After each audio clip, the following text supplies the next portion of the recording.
Bonjour à toutes et tous, aujourd'hui vidéo exceptionnelle puisque je vais vous parler d'un livre qui ne vient pas de n'importe où, non. Je vais vous parler de Aux yeux du monde, qui est non écrit par mon frère et qui est immédiatement cliqué dans la barre de description ou en commentaire épinglé, immédiatement disponible en pré-vente. Donc je vous le dis en avant-première, avant même la sortie en librairie, qui sera du coup au mois de fin septembre ou alors en octobre. Et donc je vais vous le dire dès à présent, vous pouvez précommander le livre Aux yeux du monde. Ceci étant une première version, la couverture est susceptible d'avoir changé d'ici à sa publication en librairie. Et donc pourquoi ce livre est exceptionnel à plus d'un titre? Déjà, c'est une immense réussite, mais en plus c'est écrit par mon frère, qui du coup, si il n'avait pas commencé par faire ses critiques de cinéma sur son site, je n'aurais pas, du coup, plusieurs années plus tard, moi également, créé mon propre site antoinelepage.fr, anciennement .free.fr, et puis après, j'ai changé de nom. Mais donc, s'il n'avait pas d'abord fait des critiques de cinéma, je n'aurais pas fait des critiques par moi-même par la suite. S'il n'avait pas dessiné, j'aurais pas moi-même fait des bandes dessinées. S'il n'avait pas fait Faites comme chez vous, son court-métrage, ou les pancakes au cabillaud, il n'y aurait pas eu la What the Cut que j'avais fait à l'époque. Et puis surtout, c'est lui qui m'avait apporté le concept du flemmard du 7e art. Même si je me serais passé toutes les menaces de mort et les commentaires négatifs, ça a été une période assez douloureuse. Et moi-même, j'ai écrit aussi plusieurs livres. Enfin, du moins, j'en ai commencé plusieurs, précisément 6, je crois, un truc comme ça. Dont certains ont dépassé même la 50aine de pages, c'est dire l'avancement. Et peut-être que ça sortira un jour, et justement, ça peut-être me motivera si mon frère, lui, arrive, donc du coup, à devenir un succès, même modéré, mais si ça se vend, ça m'en donne un espoir en la littérature et pouvoir me lancer moi-même. Sachant que pour vous un peu resituer mon rapport à la littérature, je le lisais ça un peu en diagonale, un peu une corvée au collège quand on avait commencé à faire les lectures imposées.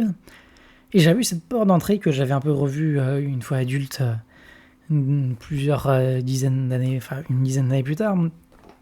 C'était Les Chairs de poule, qui donc avec le recul sont des livres un peu vides, un peu creux, avec des personnages vraiment extrêmement limités, une histoire qui va droit au but, vraiment un développement minimaliste. Mais c'est justement ce qui m'a permis de rentrer dedans, tellement c'était simple, facile de comprendre, pas beaucoup de personnages, et simplement son nom, son âge, voilà, on fonce dans l'histoire, sans vraiment se poser de questions. J'avais essayé après de me diversifier en termes de lecture, j'avais notamment essayé de lire un peu du Jules Verne, par exemple le De la Terre à la Lune, mais passer quand même 400 pages pour t'expliquer quel type de poudre tu vas utiliser pour balancer le boulet de canon et tout, alors que si tu réfléchis 2 secondes, les gens qui sont à l'intérieur du boulet de canon vont se manger une telle pression qu'ils vont crever instantanément. Je vous avais également parlé il y a 4 ans du premier livre de mon frère, qui était Ma vie contre la mienne, vraiment un peu spécial, vraiment tourné sur l'humour absurde. Et ce coup-ci, Aux yeux du monde, c'est un livre beaucoup plus classique au sens du terme, pas spécialement d'humour à l'intérieur. C'est vraiment du pur livre policier, roman policier, thriller, sur le personnage de Hatton Lavoie, ou Lavoisier, je sais plus. Enfin, Hatton, quoi. Qui, du coup, ça se passe dans un futur d'anticipation assez proche. Ça se passe donc en 2086, alors que la société a continué un peu à évoluer dans le sens normal, on va dire. Et du coup, un peu pour faire augmenter, pour la réalité augmentée, et pour l'étape suivante de la connectivité, que ce soit les ordinateurs, les téléphones, c'est l'extension ultime, on va dire, sont les lentilles connectées, qui permettent d'afficher un peu toutes les informations qu'on veut à l'écran, c'est-à-dire recorriger potentiellement même des problèmes de vision, comme des lentilles, mais donc là, qui rajoute en plus des informations potentielles. Même plus besoin de dégainer son téléphone dans la poche. Ça permet juste en Bluetooth d'être connecté au téléphone et de se servir de la puissance du téléphone pour juste faire de l'affichage avec une petite puce là pour faire des commandes vocales également. C'est vraiment l'outil du quotidien pour vous simplifier tout. Vous pouvez même avoir le GPS en marchant directement sur vos lentilles. Et donc c'est vraiment le niveau ultime de l'assistanat. On n'a même plus à réfléchir, de se poser de questions, d'apprendre même les choses. Même plus tellement besoin d'apprendre.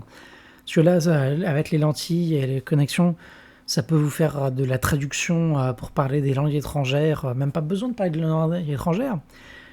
Les gens parlent dans leur langue. Et ça fait la traduction automatiquement. Vous n'avez même pas besoin de savoir où vous allez. Vous dites l'adresse, le GPS, tac, il vous met le chemin. Tout s'affiche, tout vraiment, tout est tellement simplifié. Donc c'est vraiment incroyable. Pourquoi ça pourrait ne pas être bien?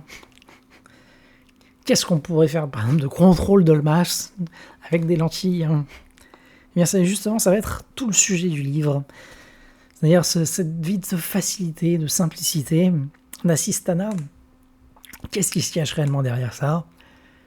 Avec du complot gouvernemental mondial, bien évidemment. Ça part d'un foyer français, de quelqu'un du quotidien. Ça pourrait être n'importe qui. C'est vraiment quelqu'un de lambda qui est juste là, voilà. Et qui un beau jour va se retrouver face à une situation qui va l'intriguer au point de se poser des questions. Un monde où peut-être que l'être humain avait un peu tendance à avoir oublié de se poser des questions. Donc voilà pour le pitch de base. Ça va être un roman un peu, non seulement thriller, mais également d'aventure, puisqu'on va aller aux quatre coins du monde. En plus d'enquêter et de chercher cette quête de vérité, ça va aussi être une quête des valeurs simples de la vie, un peu de se recentrer sur les fondamentaux. Et c'est pour ça que notamment, le livre parle énormément de nourriture, de boissons, de tout ce qui est agréable au quotidien, et qu'on n'en a pas forcément conscience, ou alors qu'on a tendance à l'avoir oublié ou laissé de côté. Dans sa dénonce aussi à la société de la malbouffe, de ne plus cuisiner, de perdre toutes ces valeurs gustatives, surtout dans une société où on peut aussi mettre des arômes alimentaires, où même la nature même de ce qu'on mange peut être falsifiée, mensongère.